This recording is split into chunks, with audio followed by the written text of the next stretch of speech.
Shutter Island. இயக்குனர் Martin Scorsese. கதைக்கரு: ஒரு மனிதன் தன் மனதிற்குள் நடத்தும் போராட்டம். வணக்கம் நண்பர்களே, இன்னைக்கு நாம பார்க்க போற படம் உங்களை சீட் நுனியில உட்கார வைக்க போற ஒரு உளவியல் த்ரில்லர். படம் பேரு ஷட்டர் ஐலண்ட். படம் ஆரம்பிக்கும் போதே ஒரு நடுக்கடல், சுத்தி அடர்ந்த மூடுபனி. ஒரு கப்பல் அந்த தீவை நோக்கி போயிட்டே இருக்கு. கப்பலோட பாத்ரூம்ல நம்ம கதாநாயகன் முகம் முழுக்க தண்ணீர் வழிய நடுக்கத்தோட நின்னுட்டு இருக்காரு. அவருக்கு தண்ணீர்னா ஒரு பயம். அவர் பேரு டெடி. இவர் ஒரு போலீஸ் அதிகாரி. கப்பல் தளத்துக்கு வந்தா அவரோட புது உதவியாளர் சக் அவரை சந்திக்கிறாரு. இவங்க ரெண்டு பேரும் போற இடம் சாதாரண இடம் கிடையாது. ஷட்டர் ஐலண்ட், அதாவது வெளியுலக தொடர்பே இல்லாத நடுக்கடல்ல இருக்கிற ஒரு தனி தீவு. அங்க இருக்கிற சிறைச்சாலை சாதாரண குற்றவாளிகளுக்கானது இல்ல. மனநலம் பாதிக்கப்பட்டு கொலைகள் செஞ்ச மிக ஆபத்தான குற்றவாளிகளை அடைச்சு வைக்கிற இடம் அது. தீவுக்குள்ள கால் வைக்கும் போதே அங்க இருக்கிற காவலாளிகள் இவங்களை ஒரு மாதிரி சந்தேகமா பாக்குறாங்க. துப்பாக்கியை எல்லாம் வாங்கி வச்சுட்டு தான் உள்ளேயே விடுறாங்க. அந்த இடமே ரொம்ப இறுக்கமா மர்மமா இருக்கு. அந்த சிறைச்சாலையோட தலைமை டாக்டர் காஃப்லி இவங்களை வரவேற்கிறாரு. அவர் ஒரு விசித்திரமான கேஸை இவங்க கிட்ட ஒப்படைக்கிறாரு. ரேச்சல் அப்படின்னு ஒரு பெண் நோயாளி. அவ தன்னோட 3 குழந்தைகளை தண்ணியில மூழ்கடிச்சு கொன்னவ. அவ இப்போ அந்த சிறையில பூட்டப்பட்ட ஒரு அறைக்குள்ள இருந்து புகை மாதிரி மாயமா மறைஞ்சிட்டா. ஹீரோ அந்த அறையை போய் பார்க்கிறாரு. ஜன்னல்ல கம்பி இருக்கு, வெளியே பூட்டு இருக்கு, அவளோட காலணிகள் கூட அங்கேயே இருக்கு. ஹீரோ கேட்கிறாரு, இந்த தீவு முழுக்க கூர்மையான பாறைகள் இருக்கு, செருப்பு கூட போடாம ஒரு பொண்ணு எப்படி தப்பிக்க முடியும்? அப்ப தரையில ஒரு சின்ன காகித துண்டு கிடைக்குது. அதுல நான்கின் விதி, யார் அந்த 67 அப்படின்னு எழுதியிருக்கு. இங்க இருக்கிறதே மொத்தம் 66 நோயாளிகள் தான். அப்போ அந்த காகிதத்துல சொல்லி இருக்கிற 67வது ஆள் யாரு? இதுதான் ஹீரோவோட முதல் சந்தேகம். ராத்திரி தங்குறாங்க. ஹீரோவுக்கு பயங்கரமான தலைவலி வருது. அவர் தூங்கும்போது அடிக்கடி ஒரு கனவு வருது. அவரோட மனைவி ஒரு தீ விபத்துல இறந்து போயிருப்பாங்க.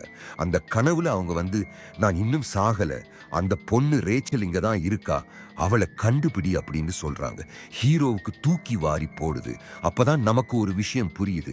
ஹீரோ இந்த தீவுக்கு வந்ததுக்கு காரணம் ரேச்சலை தேடுறதுக்கு மட்டும் இல்ல, தன் மனைவியை கொன்ன அந்த விபத்துக்கு காரணமானவனும் இதே தீவுல தான் இருக்கான்னு அவர் சந்தேகப்படுறாரு.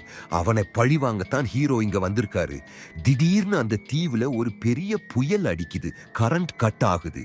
எல்லாரும் பதறி ஓடுறாங்க. இந்த சந்தர்ப்பத்தை பயன்படுத்தி ஹீரோ மிக ஆபத்தான குற்றவாளிகள் இருக்கிற ஒரு வார்டுக்குள்ள நுழையறாரு. அங்க ஒரு நோயாளியை சந்திக்கிறாரு. அவன் முகம் முழுக்க அடிபட்டு வீங்கி இருக்கு. அவன் ஹீரோவை பார்த்து ஒரு அதிர்ச்சியான உண்மையை சொல்றான். நீ எதையும் விசாரிக்க இங்க வரல, உன்னை இங்க வரவழைச்சிருக்காங்க. நீ இங்கிருந்து உயிரோட போக முடியாது, உன்னையும் பைத்தியமா மாத்திருவாங்க. அந்த தீவோட உச்சியில இருக்கிற கலங்கரை விளக்கத்துல தான், லைட் ஹவுஸ், மனித மூளையை மாற்றுகிற கொடூரமான பரிசோதனை நடக்குது. அங்க போனா உனக்கு உண்மை தெரியும்னு சொல்றான். ஹீரோவுக்கு இப்போ பயம் வெறியா மாறுது. தன்னோட உதவியாளர் சக் வேற காணாம போயிடுறாரு. அவரையும் கொன்னுட்டதா ஹீரோ நினைக்கிறாரு. எப்படியாச்சும் இந்த மர்மத்தை கண்டுபிடிச்சே ஆகணும்னு அந்த காவலர்களை எல்லாம் அடிச்சு போட்டுட்டு நீந்தி போய் அந்த கலங்கரை விளக்கத்தோட உச்சியை அடையறாரு. கதவை திறந்தா அங்க அவர் எதிர்பார்த்த மாதிரி எந்த பரிசோதனை கூடமும் இல்ல, ஆபரேஷன் தியேட்டரும் இல்ல. வெறும் ஒரு மேஜை. அதுல டாக்டர் காஃப்லி அமைதியா உட்கார்ந்து இருக்காரு. ஹீரோ துப்பாக்கியை நீட்டி, எல்லா உண்மையும் தெரிஞ்சு போச்சு, என் உதவியாளர் எங்கன்னு கத்துறாரு. டாக்டர் மெதுவா ஒரு கதவை திறக்கிறாரு. அங்க ஹீரோவோட உதவியாளர் சக் டாக்டர் கோட் போட்டுட்டு வர்றாரு. ஹீரோ அதிர்ச்சி ஆகுறாரு. சக், நீயா? அதுக்கு அவர், டெடி, நான் உன் உதவியாளர் இல்ல, நான் ஒரு டாக்டர். கடந்த 2 வருஷமா உனக்கு சிகிச்சை கொடுத்துட்டு இருக்கிற டாக்டர் நான் தான்னு சொல்றாரு. இங்கதான் படத்தோட ஒட்டுமொத்த முடிச்சும் அவிழுது. டாக்டர் காஃப்லி ஒரு பலகையில சில பெயர்களை எழுதுறாரு. அந்த பெயர்களோட எழுத்துக்களை மாத்தி போட்டா ஹீரோவோட உண்மையான பெயர் வருது. டாக்டர் சொல்றாரு, உனக்கு எதிரா இங்க யாரும் சதி பண்ணல, நீ தேடிட்டு இருக்கிற அந்த 67வது நோயாளி வேற யாரும் இல்ல, அது நீதான். உண்மை கதை என்னன்னா, ஹீரோவோட உண்மையான பெயர் ஆண்ட்ரூ. அவர் ஒரு இராணுவ வீரர். போர்க்களத்துல நிறைய பேரை கொன்னதால அவருக்கு மன உளைச்சல் இருக்கும். அவரோட மனைவிக்கு தீவிரமான மனநோய் இருக்கும். அதை அவர் பெருசா கண்டுக்காம விட்டுடுவாரு. ஒரு நாள் அவர் வீட்டுக்கு வந்தப்போ அவரோட மனைவி அவங்களோட 3 குழந்தைகளையும் ஏரியில மூழ்கடிச்சு கொன்னுட்டு வீட்டு வாசல்ல அமைதியா உட்கார்ந்து இருப்பாங்க. தன்னோட குழந்தைகள் இறந்து கிடக்கிறத பார்த்ததுல புத்தி பேதலிச்சு போன ஹீரோ தன் மனைவியை சுட்டு கொன்னுடுவாரு. இந்த குற்ற உணர்ச்சியை அவரால தாங்கிக்கவே முடியாது. அதனால அவர் மனசு தனக்குத்தானே ஒரு பொய்யான கதையை உருவாக்கிக்கும்.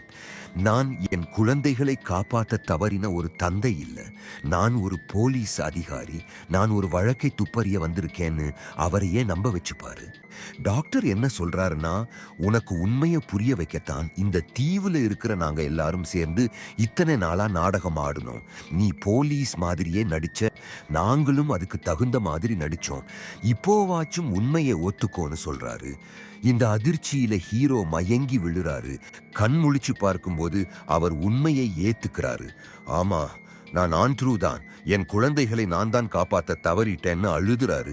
டாக்டர்களுக்கு சந்தோஷம், பரிசோதனை வெற்றி அடைஞ்சிருச்சு, ஹீரோ குணமாயிட்டாருன்னு நினைக்கிறாங்க. ஆனா மறுநாள் காலையில ஹீரோவும் அந்த டாக்டரும் படிக்கட்டுல உட்கார்ந்து இருக்கிறாங்க. திடீர்னு ஹீரோ டாக்டர் கிட்ட, நாம எப்படியாச்சும் இந்த தீவை விட்டு தப்பிக்கணும் பார்ட்னர்னு மறுபடியும் பழையபடியே போலீஸ் மாதிரி பேசுறாரு. டாக்டருக்கு ஏமாற்றம்.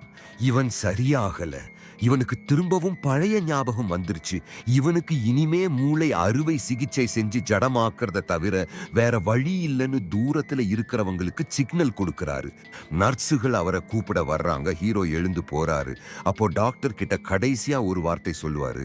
அதுதான் படத்தோட முத்தாய்ப்பு. ஒரு அரக்கனா வாழ்றது கொடுமையா, இல்ல ஒரு நல்லவனா செத்து போறது மேலானதா?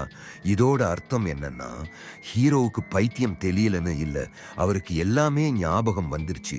தான் குழந்தைகளை கொன்னவன் அப்படிங்கிற அந்த குற்ற உணர்ச்சியோட அரக்கனா வாழ்றத விட மூளை அறுவை சிகிச்சை செஞ்சுக்கிட்டு எல்லாத்தையும் மறந்துட்டு ஒரு நல்லவனா சாகிறதே மேல்னு முடிவு பண்ணி அவர் வேணும்னே பைத்தியம் மாதிரி நடிக்கிறாரு. அவர் மரணத்தை நோக்கி நடந்து போறதோட இந்த படம் முடியும்.